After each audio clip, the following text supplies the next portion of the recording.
দাম্ভিকতা দেখাবেন না। দাম্ভিকতার পরিণতি অহংকার, এটা পতনের কারণ হয়। আমরা চাই দীর্ঘ ফ্যাসিবাদ বিরোধী আন্দোলন আপনারা আমাদের সহযোদ্ধা ছিলেন, আমরা একসাথে লড়াই করেছি, জুলাই বিপ্লবে আপনাদের অবদান আছে।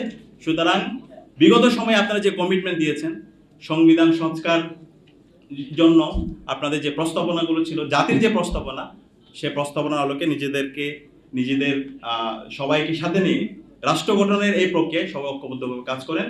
এবং আমাদের যেই সংবিধান ইতিমধ্যে যে প্রস্তাবনাগুলো ছিল আমাদের জুলাই জাতীয় সনদের, এবং জুলাই জাতীয় সনদের আদেশের ভিত্তিতে গণভোট হয়েছে, গণভোটের ভিত্তিতে আমাদের সংবিধান সংস্কার পরিষদে শপথ হওয়ার কথা, সে আলোকে রাষ্ট্র সংস্কার প্রক্রিয়ায় আপনারা সহযোগিতা করুন।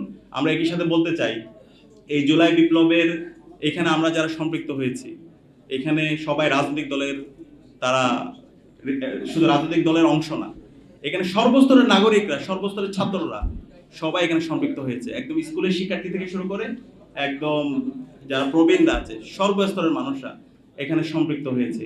এই জুলাইয়ের মধ্যে একটা যে জেনারেশনটা গত 16 বছর অ্যাপলিটিক্যাল ছিল, সেই জেনারেশন এখন তারা রাজনীতি নিয়ে ভাবছে, তারা রাষ্ট্র নিয়ে ভাবছে, তারা সমাজ নিয়ে ভাবছে, তারা এই দেশকে বিনির্মাণ করতে চায়। সুতরাং এই জেনারেশন যতদিন বেঁচে থাকবে, তারা এই রাষ্ট্র বিনির্মাণ না হওয়ার আগ পর্যন্ত তারা থামবে না, তারা তাদের সংগ্রাম, তারা লড়াই জারি রাখবে। প্রয়োজনে যদি আবার জুলাই নেমে আনতে হয়, তারা আবার জুলাই রাজপথে আমরা আবার নামার জন্য আমরা প্রস্তুত আছি। আমরা আশা করব সরকারের জায়গা থেকে দায়িত্বশীল আচরণ করবে, এবং যে জনরায় এসেছে গণভোটে, সেই জনরায়কে যেন তারা মেনে নেয়।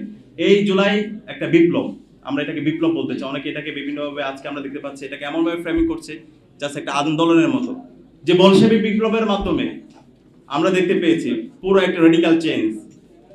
মুসলমানরা রোম সাম্রাজ্য বিজয়ের পরে একটা রেডিক্যাল চেঞ্জ। আমরা চাই এই জুলাই বিপ্লবের মধ্যে বাংলাদেশের সামগ্রিক জায়গায় আমাদের বিচার বিভাগ, আমাদের সংবিধান, আমাদের রাষ্ট্র ব্যবস্থা এবং সব জায়গায় আমূল পরিবর্তন আসবে, এবং সে জায়গায় জুলাই সনদের যে আইনি ভিত্তি, জুলাই সনদের যে আদেশ, সে আদেশ বাস্তবায়ন হবে, এবং সে ভিত্তিতে একটি ইনসাফ ভিত্তিক বাংলাদেশ, শহীদদের আকাঙ্ক্ষার আলোকে বাংলাদেশ বিনির্মাণ হবে।